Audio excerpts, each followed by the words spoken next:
Good morning.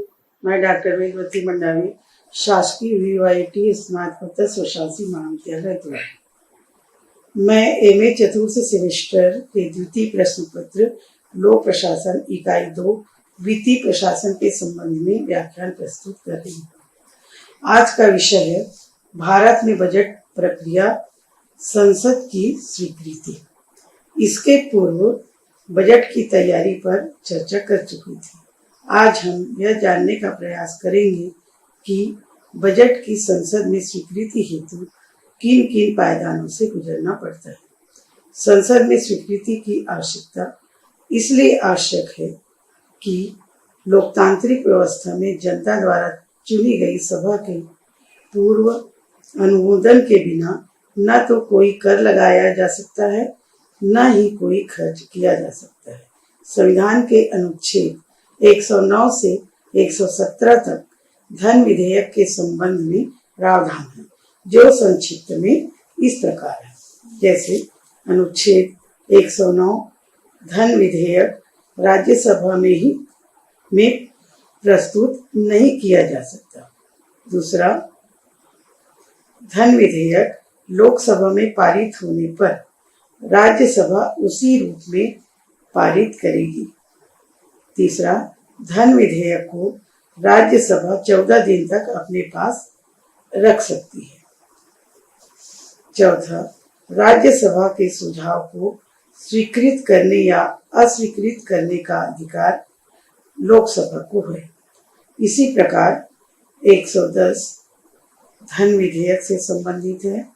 अनुच्छेद 111 विधेयकों की अनुमति, 112 वित्तीय विवरण वार्षिक, अनुच्छेद 113 संसद में प्राक्कलन की प्रक्रिया, अनुच्छेद 14 विनियोग विधेयक, अनुच्छेद 115 अनुपूरक अनुदान, अनुच्छेद 116 लेखानुदान प्रत्यानुदान और 117 विधेयकों के संबंध में उपबंध। भारत में बजट की संसद में स्वीकृति प्राप्त करने की निम्नलिखित प्रक्रियाएं हैं। पहला, बजट का प्रस्तुतिकरण। बजट प्रस्तुतिकरण का उत्तरदायित्व कार्यपालिका एवं मंत्रिमंडल का है। भारत में 2017 से रेल बजट और सामान्य बजट एक वार्षिक बजट के रूप में 2017 एवं 18 से 1 फरवरी को प्रस्तुत किया जाता है। इसके पहले दोनों बजट संसद में फरवरी महीने के अंत में प्रस्तुत किया जाता था। वित्त मंत्री भाषण के रूप में बजट प्रस्तुत करता है। संसद में यह सबसे महत्वपूर्ण भाषण बजट होता है। जैसे इस वर्ष वित्त मंत्री माननीय निर्मला ने 4 घंटे तक बजट भाषण प्रस्तुत किया था। वित्त मंत्री के भाषण समाप्त होने पर बजट की एक प्रति राज्यसभा पटल पर रखी जाती है।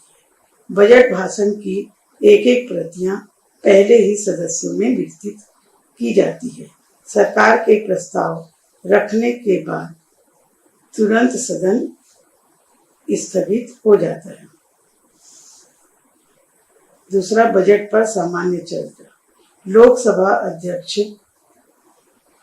द्वारा सामान्य चर्चा की तारीख निर्धारित किया जाता है। बजट पर चर्चा के लिए सदस्यों को 3-4 दिन का समय मिलता है। इस आम चर्चा में सदस्यों को शासन की नीति पर बहस तथा आलोचना करने का अवसर मिलता है। चर्चा समाप्त होने पर वित्त मंत्री सभी प्रकार की आलोचनाओं का उत्तर देता है। तीसरा, विभागों से संबंधित स्थायी समितियों द्वारा समीक्षा। बजट भाषण सत्र 1999 में बजट सत्र के दौरान एक महत्वपूर्ण निर्णय लिया गया, जिसमें विभागों से संबंधित स्थायी समिति का गठन किया गया, जिसका कार्य अन्य बातों के साथ साथ विभिन्न विभागों की अनुदान मांगों पर सदन में चर्चा किए जाने एवं मतदान से पहले उसकी समीक्षा करना है। सदनों के प्रतिवेदन तथा सदनों में प्रतिवेदन प्रस्तुत करता है। इस स्थायी समिति में 16 लोकसभा एवं 8 राज्यसभा के सदस्य, कुल मिलाकर 24 सदस्य होते हैं। चौथा, मांगों पर चर्चा तथा मतदान। लेखानुदान पारित हो जाने के बाद लोकसभा में एक एक मांग पर अलग अलग मतदान होता है। अनुदान मांगे एक प्रस्ताव के रूप में लोकसभा के समक्ष रखी जाती है, जो इस प्रकार होता है। मांग की राशि 31 मार्च जो भी वर्ष होता है के समाप्त होने वाले वर्ष की अवधि व्ययों की अदायगी के लिए धनराशि जो जितना रुपये की जरूरत हो वे अंकित करके ज्यादा न हो को राष्ट्रपति खर्च के लिए स्वीकृत की जानी चाहिए। लोकसभा कार्यवाही 131 के तहत प्रत्येक अनुदान मांग को समग्र के रूप में प्रस्तुत किया जाना चाहिए।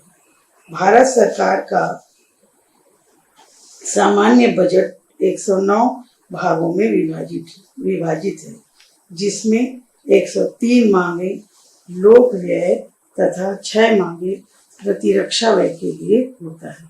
संसदीय कार्यवाही नियम 132, 133 के तहत लोकसभा अध्यक्ष से विचार के पश्चात अनुदान मांगों पर विचार करने के लिए 26 दिनों की अवधि निर्धारित है। शासन की ओर से मांगे रखी जाती है और विपक्ष की ओर से कटौती प्रस्ताव व विरोध जताने के लिए किया जाता है। कटौती प्रस्ताव 3 प्रकार के होते हैं।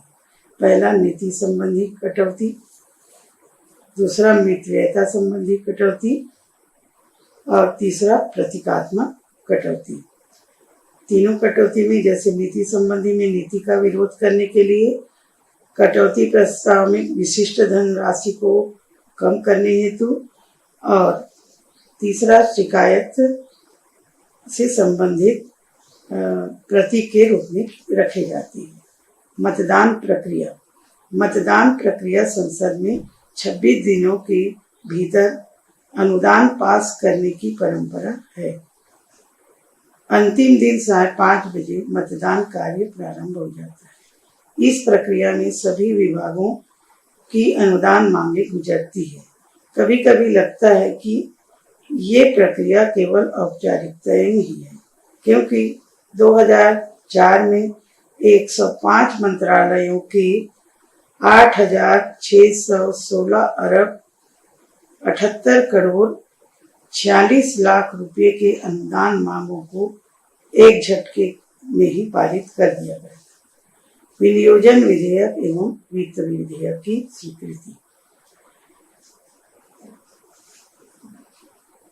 इन मांगों के पश्चात विनियोजन विधेयक एवं वित्त विधेयक की स्वीकृति होती है। जब सदन के द्वारा अनुदान स्वीकृत हो जाता है तब विनियोजन विधेयक प्रस्तुत किया जाता है। इस विधेयक का उद्देश्य उस राशि को प्रशासकीय विभागों को उपलब्ध कराना होता है। शासन केवल वही राशि व्यय कर सकता है जो विनियोजन अधिनियम द्वारा संसद स्वीकृति की है। वित्त मंत्रालय एवं महालेखापाल इस पर कड़ी नजर रखता है। इस पर कोई चर्चा नहीं होती और राज्यसभा में भेज दिया जाता है। राज्यसभा को वित्त संबंधी कोई शक्ति नहीं मिलने के कारण अपनी स्वीकृति दे देता है। तत्पश्चात राष्ट्रपति इस पर हस्ताक्षर कर देते हैं। तब सरकार को संचित निधि से खर्च करने का कानूनी अधिकार मिल जाता है। इस प्रकार अनुच्छेद 263 के तहत कोई भी कर संसद की स्वीकृति के बिना न तो कर लगाया जा सकता है न ही वसूल कर सकता है। अतः सदन में वित्त मंत्री सदन पर विचारार्थ पटल पर रखता है। वित्त विधेयक भी विनियोग विधेयक की भांति उसी प्रक्रिया से पारित हो जाता है। उपरोक्त व्याख्यान को मैंने निम्नांकित पुस्तकों से तैयार किया है। लोक प्रशासन डॉक्टर बी.एल. फाड़िया, लोक प्रशासन सिद्धांत और व्यवहार होशियार सिंह एवं प्रसिद्ध सचदेवा, प्रशासनिक सिद्धांत अमरेश्वर अवस्थी एवं आनंद प्रकाश अवस्थी। धन्यवाद।